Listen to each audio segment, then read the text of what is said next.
히브리서 5장. 각 대제사장은 사람들 가운데서 뽑혀서 하나님과 관계되는 일에 임명받습니다. 그리하여 그는 사람들을 위하여 예물과 속죄제의 희생 제사를 드립니다. 그는 자기도 연약함에 휘말려 있으므로 그릇된 길을 가는 무지한 사람들을 너그러이 대할 수 있습니다. 그는 백성을 위해서 속죄의 제사를 드려야 하는 것과 마찬가지로 그 연약함 때문에 자기 자신을 위해서도 드려야 하는 것입니다.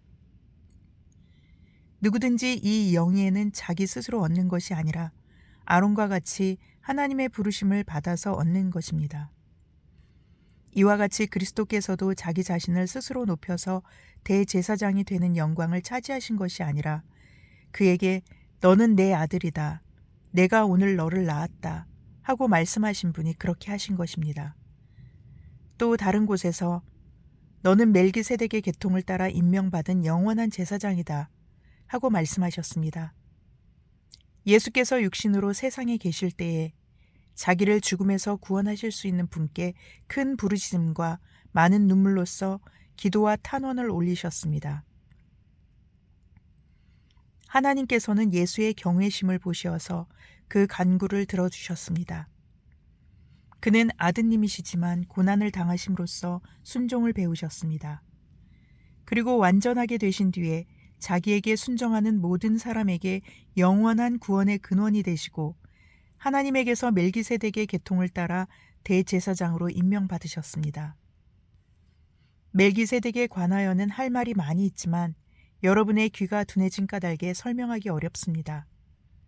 시간으로 보면 여러분은 이미 교사가 되었어야 할 터인데 다시금 하나님의 말씀의 초보적 원리를 남들에게 배워야 할 처지에 놓였습니다. 여러분은 단단한 음식물이 아니라 젖을 필요로 하는 사람이 되었습니다. 젖을 먹고서 사는 이는 아직 어린아이이므로 올바른 가르침에 익숙하지 못합니다. 그러나 단단한 음식물은 장성한 사람들의 것입니다. 그들은 경험으로 선과 악을 분별하는 세련된 지각을 가지고 있는 사람들입니다. 히브리서 6장. 그러므로 우리는 그리스도의 초보적인 교리를 제쳐놓고서 성숙한 경지로 나아갑시다. 죽은 행실에서 벗어나는 회개와 하나님에 대한 믿음과 세례에 관한 가르침과 안수와 죽은 사람의 부활과 영원한 심판과 관련해서 또다시 기초를 놓는 일이 없어야 하겠습니다. 하나님께서 허락하시면 우리는 그렇게 할 수 있을 것입니다. 한 번 빛을 받아서 하늘의 은사를 맛보고 성령을 나누어 받고 또 하나님의 선한 말씀과 장차 올 세상의 권능을 맛본 사람들이 타락하면 그들을 새롭게 해서 회개에 이르게 할 수 없습니다. 그런 사람들이야말로 하나님의 아들을 다시금 십자가에 못 박고 욕되게 하는 것이기 때문입니다. 땅이 자주 내리는 비를 흡수하여 농사짓는 사람에게 유익한 농작물을 내주면 그 땅은 하나님께로부터 복을 받습니다. 그러나 가시덤불과 엉겅퀴를 내면 그 땅은 쓸모가 없어지고 저주를 받아서 마침내는 불에 타고 말 것입니다.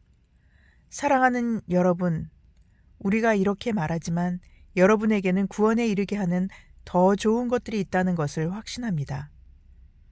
하나님은 불의하신 분이 아니므로 여러분의 행위와 여러분이 하나님의 이름을 위하여 나타낸 사랑을 잊지 않으십니다.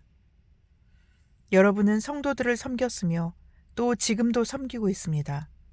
여러분 각 사람은 같은 열성을 끝까지 나타내서 소망을 이루시기 바랍니다. 여러분은 게으른 사람이 되지 말고 믿음과 인내로 약속을 상속받는 사람들을 본받는 사람이 되어야 합니다. 하나님께서는 아브라함에게 약속하실 때에 자기보다 더 큰 분이 계시지 아니하므로 자기를 두고 맹세하시고서 말씀하시기를 내가 반드시 너에게 복을 주고 복을 줄 것이며 너를 번성하게 하고 번성하게 하겠다 하셨습니다.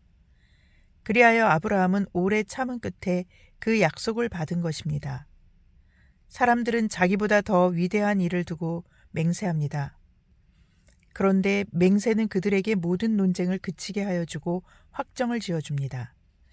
그래서 하나님께서는 그 약속을 상속받는 사람들에게 하나님의 뜻이 변하지 않는다는 것을 더욱 환히 나타내 보이시려고 맹세로서 보증하여 주셨습니다. 이는 앞에 놓인 소망을 붙잡으려고 세상에서 피하여 나온 사람들인 우리가 이 두 가지 변할 수 없는 사실, 곧 하나님의 약속과 맹세를 의지하여 큰 위로를 받게 하려는 것입니다. 하나님께서는 약속하시고 맹세하실 때에 거짓말을 하실 수 없습니다. 우리에게는 이 소망이 있으니 그것은 안전하고 확실한 영혼의 닷과 같아서 휘장 안에까지 들어가게 해줍니다. 예수께서는 앞서서 달려가신 분으로서 우리를 위하여 거기에 들어가셔서 멜기세덱의 계통을 따라 영원히 대제사장이 되셨습니다. 히브리서 7장. 이 멜기세덱은 살렘 왕이요 지극히 높으신 하나님의 제사장이었습니다. 그는 아브라함이 여러 왕을 무찌르고 돌아올 때에 그를 만나서 축복해 주었습니다. 아브라함은 모든 것의 10분의 1을 그에게 나누어 주었습니다. 첫째로 멜기세덱이란 이름은 정의의 왕이라는 뜻이요. 다음으로 그는 또한 살렘 왕인데 그것은 평화의 왕이라는 뜻입니다. 그에게는 아버지도 없고 어머니도 없고 족보도 없고 생애의 시작도 없고 생명의 끝도 없습니다. 그는 하나님의 아들과 같아서 언제까지나 제사장으로 계신 분입니다. 멜기세덱이 얼마나 위대한가를 생각해 보십시오. 족장인 아브라함까지도 가장 좋은 전리품의 10분의 1을 그에게 바쳤습니다. 레위 자손 가운데서 제사장 직분을 맡은 사람들은 자기네 동족인 이스라엘 백성에게서 비록 그 백성도 아브라함의 자손이지만 율법을 따라 10분의 1을 받아들이라는 명령을 받았습니다. 그러나 멜기세덱은 그들의 족보에 들지도 않았지만 아브라함에게서 10분의 1을 받았고 하나님의 약속을 받은 그 사람을 위해 축복해 주었습니다. 두말할 것 없이 축복은 아랫사람이 윗사람에게서 받는 법입니다. 한편에서는 죽을 수밖에 없는 사람들이 10분의 1을 받고 다른 한편에서는 살아계시다고 입증되시는 분이 그것을 받습니다. 말하자면 10분의 1을 받는 레위까지도 아브라함을 통해서 10분의 1을 바친 셈이 됩니다. 멜기세덱이 아브라함을 만났을 때에는 레위는 아직 자기 조상 아브라함의 허리 속에 있었으니 말입니다. 그런데 이 레위 계통의 제사직과 관련하여 이스라엘 백성은 율법으로 지령을 받기는 하였습니다. 그러나 만일 그 제사직으로 완전한 것이 이루어질 수 있었다면 아론의 계통이 아닌 멜기세덱의 계통을 따른 다른 제사장이 생겨날 필요가 어디에 있겠습니까? 제사 직분에 변화가 생기면 율법에도 반드시 변화가 생기기 마련입니다. 이런 말이 가리키는 분은 레위 지파가 아닌 다른 지파에 속한 분입니다. 그 지파에 속한 사람으로서는 아무도 제단에 종사한 적이 없습니다. 우리 주님께서는 유다 지파에서 나신 것이 명백합니다. 그런데 모세는 제사장들에게 관하여 말할 때 이 지파와 관련해서는 말한 것이 아무것도 없습니다. 멜기세덱과 같은 모양으로 다른 제사장이 생겨난 것을 보면 이 사실은 더욱더 명백합니다.